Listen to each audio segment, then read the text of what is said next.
Selamat pagi anak-anak. Hari ini kita bertemu lagi untuk melanjutkan pembelajaran ya. Ibu akan memulai pertemuan ini dengan berdoa terlebih dahulu. Berdoa masing-masing dimulai. Selesai. Ibu akan memberitahu bahwa materi kita pada hari ini yaitu sistem sirkulasi. Ibu akan melanjutkan pembelajaran nanti melalui PPT yang akan sekaligus Ibu jelaskan juga dalam PPT tersebut.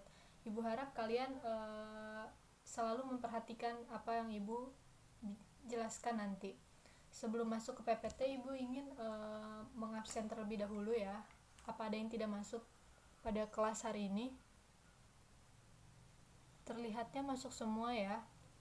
Oke, kalau begitu, kalau masuk semua, berarti kita siap untuk melakukan pembelajaran lebih lanjut ya. Ada yang ingat minggu kemarin kita membahas tentang apa? Ya, minggu kemarin kita membahas tentang sistem gerak. Materi yang kemarin jangan sampai kalian lupakan karena nanti di ujian pasti keluar juga mengenai sistem gerak.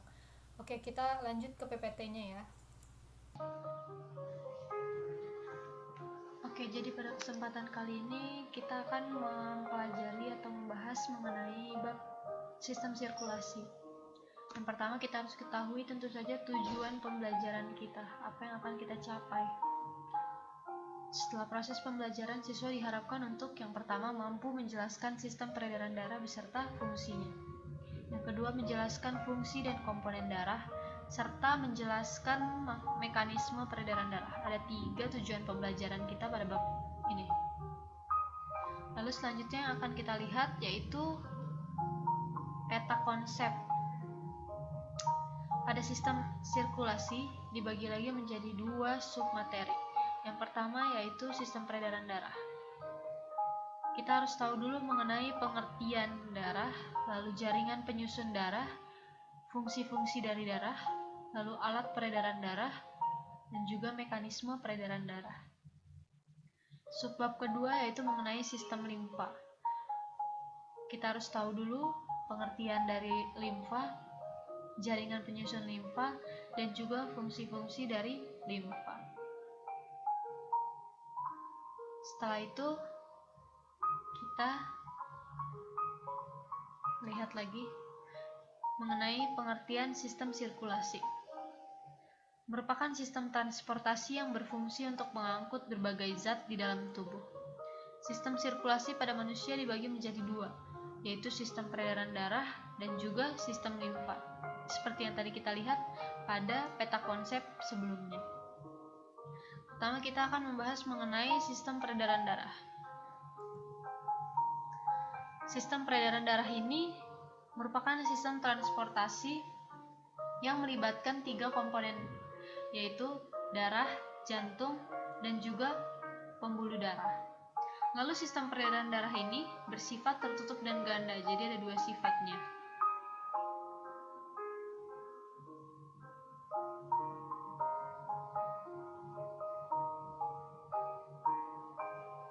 Lalu kita masuk ke pengenalan mengenai darah. Yang pertama kita harus ketahui tadi pengertian dari darah. Pengertian darah itu merupakan jaringan ikat berupa cairan yang tersusun atas plasma darah, sel-sel darah, dan keping darah. Lalu yang kedua yang harus kita ketahui yaitu tentu saja jaringan penyusun dari darah itu sendiri. Lalu di sini ada yang pertama plasma darah. Apa sih yang disebut dengan plasma darah? Itu merupakan cairan yang terdiri dari air dan protein plasma. Berfungsi untuk mengatur tekanan osmotik, mengangkut sisa-sisa makanan, dan lain-lain. Lalu plasma darah ini disusun oleh antibodi dan serum. Apa sih yang dimaksud dengan antibodi? Antibodi adalah sejenis protein berukuran kecil yang beredar di aliran darah dan termasuk sebagai bagian dari sistem imunitas atau kekebalan tubuh. Lalu yang kedua, tadi kita harus ketahui mengenai antibodi dan serum. Lalu serum ini adalah plasma darah tanpa fibrinogen. Lalu yang kedua ada terdapat sel-sel darah. Sel-sel darah ini dibagi lagi menjadi 3, yaitu sel darah merah atau biasa kita sebut eritrosit ya. Apa sih yang dimaksud dari eritrosit itu? Merupakan jenis sel darah yang paling banyak terdapat dalam tubuh, lalu berfungsi untuk mengikat oksigen yang diperlukan untuk oksidasi jaringan-jaringan tubuh lewat darah, dan biasa ditemukan pada hewan-hewan bertulang belakang. Lalu yang kedua ada leukosit. Leukosit ini biasa kita sebut juga sel darah putih. Sel darah putih ini berfungsi untuk membantu tubuh melawan berbagai penyakit infeksi sebagai bagian juga dari sistem kekebalan tubuh. Lalu yang terakhir ini ada trombosit. Apa sih yang dimaksud dari trombosit ini? Merupakan fragmen kecil di dalam darah yang tidak memiliki warna dan sering disebut sebagai keping darah. Trombosit berfungsi Trombosit diproduksi oleh tubuh di dalam sumsum tulang belakang bersama dengan sel darah merah dan juga sel darah putih.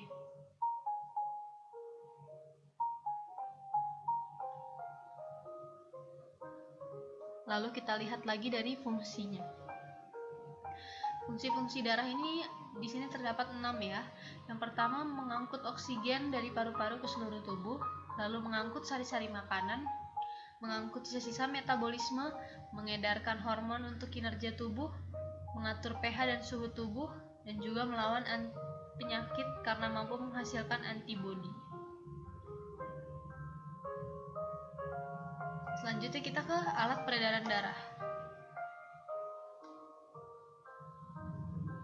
Alat peredaran darah.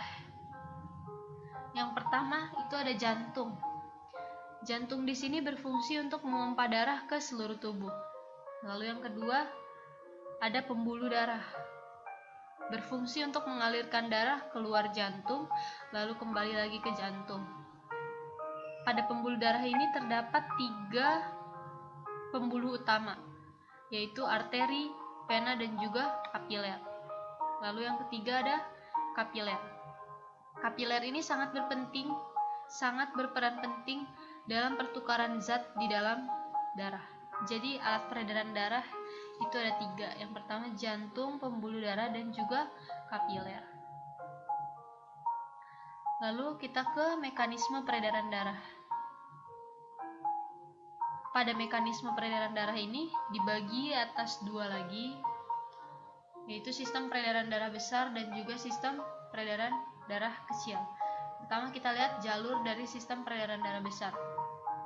Berawal dari birik kiri, lalu ke aorta, masuk ke seluruh tubuh kecuali paru-paru, melalui vena cava dan kembali ke serambi kanan. Sedangkan kita lihat lagi yang satu lagi, kita bandingkan sistem peredaran darah kecilnya. Dia pertama keluar melalui bilik kanan, arteri pulmonalis, lalu masuk ke paru-paru, masuk ke vena pulmonalis, dan kembali ke serambi kiri. Jadi jalur sistem peredaran darah besar dan kecil itu berbeda. Selanjutnya kita lihat ke sistem limfa. Pada sistem limfa ini kita harus tahu dulu, yang pertama selalu kita harus tahu yaitu pengertiannya. Pengertian merupakan sistem yang mengandung getah bening di dalam tubuh.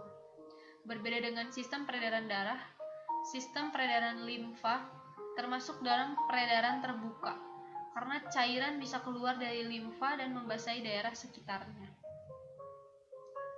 Jadi dia disebut terbuka karena cairannya dapat keluar. Lalu kita lihat dulu komponen penyusun dari limfa. Di sini ada 3 komponen penyusun limfa. Yang pertama yaitu organ limfa yang terdiri dari nodus limfa, tonsil, kelenjar timus, dan juga limfa. Lalu ada pembuluhnya dengan ciri-ciri venanya kecil, berdinding tipis, transparan, lalu terbuka di ujung-ujungnya dan memiliki kapiler limfa. Yang ketiga ada cairan limfa. Merupakan cairan yang ada di jaringan yang mampu diserap ke dalam kapiler limfa. Lalu ke fungsinya. Apa sih fungsi dari sistem limfa? Yaitu untuk mengembalikan kelebihan cairan, mengangkut lemak berupa emulsi dari usus ke sistem peredaran darah, mengangkut limfosit dari kelenjar limfa ke sirkulasi darah, lalu menyaring dan menghancurkan mikroorganisme, lalu yang terakhir penghasil antibodi. Jadi antibodi ini sangat penting untuk tubuh kita ya, karena tanpa antibodi kita tidak dapat mengatasi kuman-kuman yang masuk, virus-virus atau bakteri-bakteri. Jadi kita sangat perlu antibodi ini.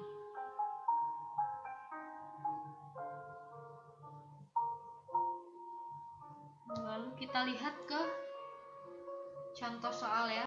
Kita lihat contoh soalnya. Yang disebut juga sebagai sel darah putih adalah,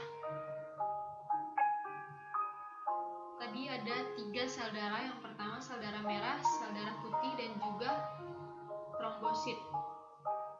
Sel darah merah disebut eritrosit, sel darah putih disebut sebagai leukosit. Jawabannya benar. Oke, tadi kita sudah lihat PPT mengenai sistem sirkulasi. Sekarang kita akan menarik kesimpulan tentang pertemuan kita pada hari ini. Yang pertama, sistem sirkulasi itu tadi dibagi menjadi 2, yaitu sistem peredaran darah dan juga sistem limfa. Lalu pada sistem peredaran darah, apa sih yang dimaksud dengan sistem peredaran darah itu? Yaitu sistem transportasi yang melibatkan 3 komponen, yaitu yang pertama darah, jantung, dan juga pembuluh darah. Lalu apa sih yang dimaksud dengan darah sendiri? Ayo, apa yang dimaksud dengan darah?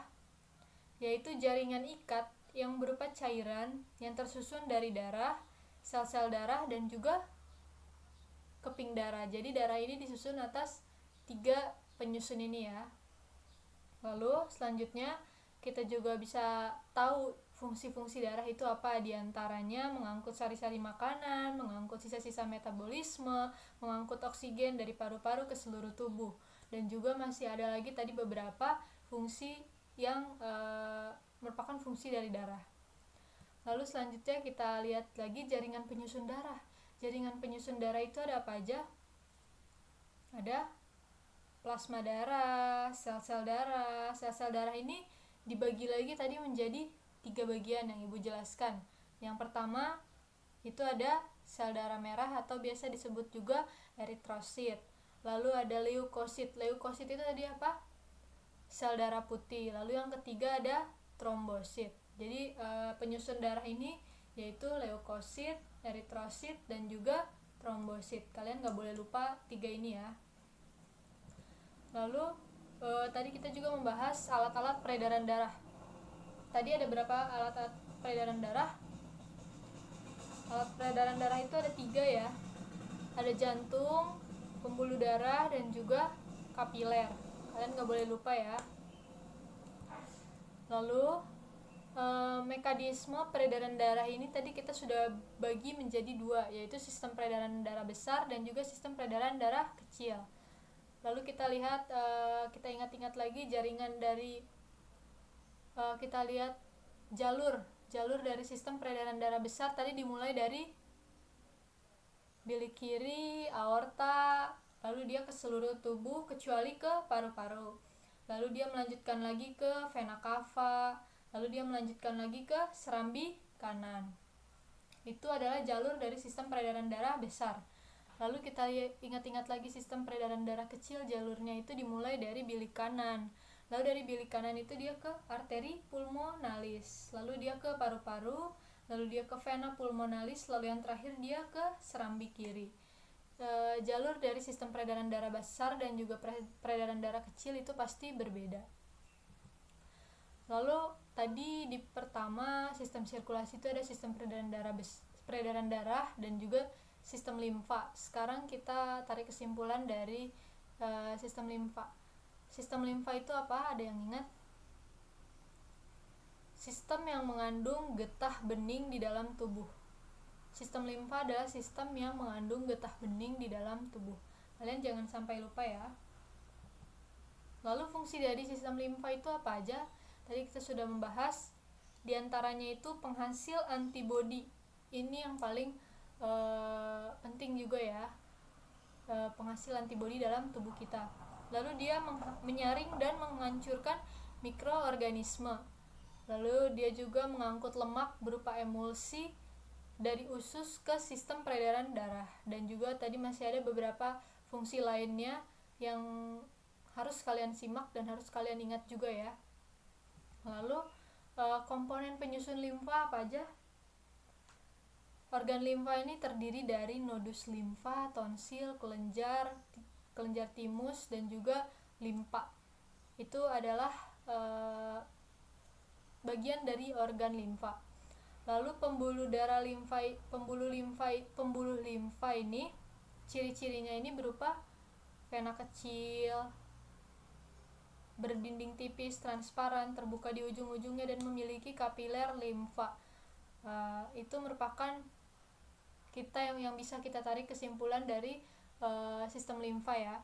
Ibu harap kalian bisa mengerti materi hari ini, dan juga jangan lupa untuk tugasnya, untuk rangkumannya nanti malam, batasnya jam 7 malam harus dikirimkan melalui email ibu ya.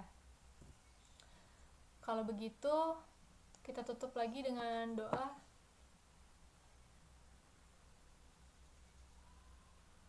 Amin. Selamat siang, terima kasih sudah menyimak pembelajaran pada hari ini. Sampai ketemu di pembelajaran berikutnya.